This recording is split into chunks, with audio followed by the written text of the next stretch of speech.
Right. Must I introduce myself now? Yes, please. Okay, I'm Digu Naobeb, the Chief Executive Officer of Namibia Tourism Board. Okay, thanks for talking to Breaking Travel News today here at World Travel Market. How's it going so far?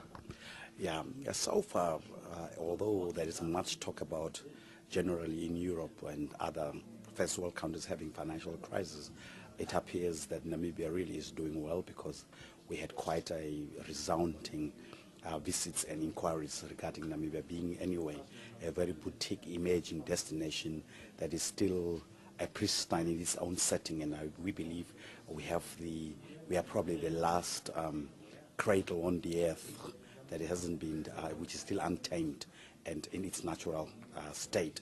And I think that is in essence where a lot of people are more creating interest to travel to Namibia. You're lucky to have two defined markets. Perhaps conservation is more popular around the world, and then activities as well, adventure holidays. Would you mind telling us a bit about conservation? Yeah, conservation is really the key issue of the essence.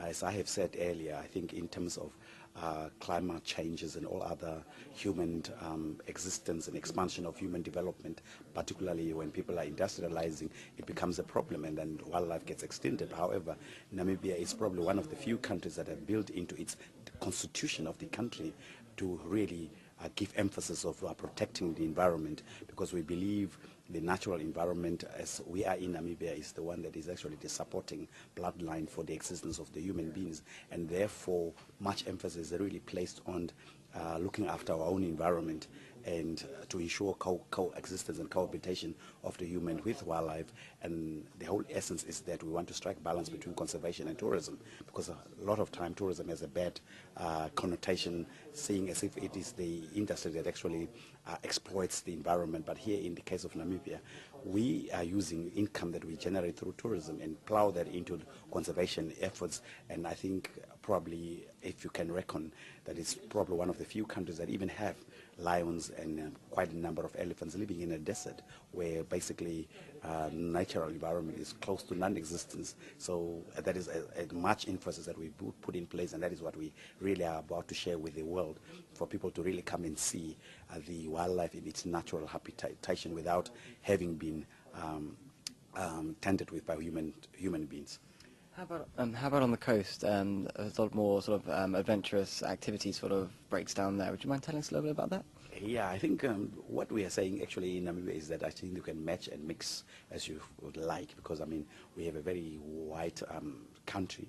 I think two sides of the Great Britain, with only about 2 million population size. So that means we have a vast land that is actually available at the disposal of tourists that are coming to Namibia. And we have basically land-based activities as well as water and air-based activities, depending on your like. So you may even, within that framework, you can even match and mix as you feel.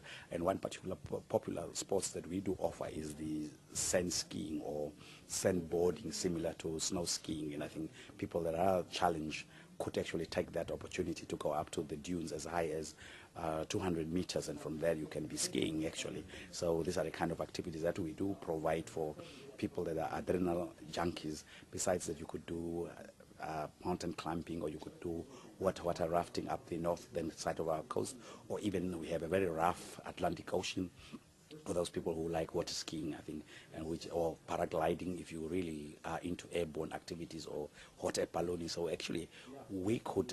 What is the importance of Namibia is that as much as people could go into adventure, you could also match it with leisure and holiday traveling. So you could actually be experiencing two activities in one, and added advantage is the environment, where you could then view the animals that we have, like elephants and so forth. So, but I think the cornerstone and the premises of our marketing of the destination of Namibia is that basically it's a endless horizons. In fact, you can be able to do whatever your soul desires, and then that is an added value we give. Okay. Thank you very much for talking to Breaking Travel News. Okay. Thank you very much.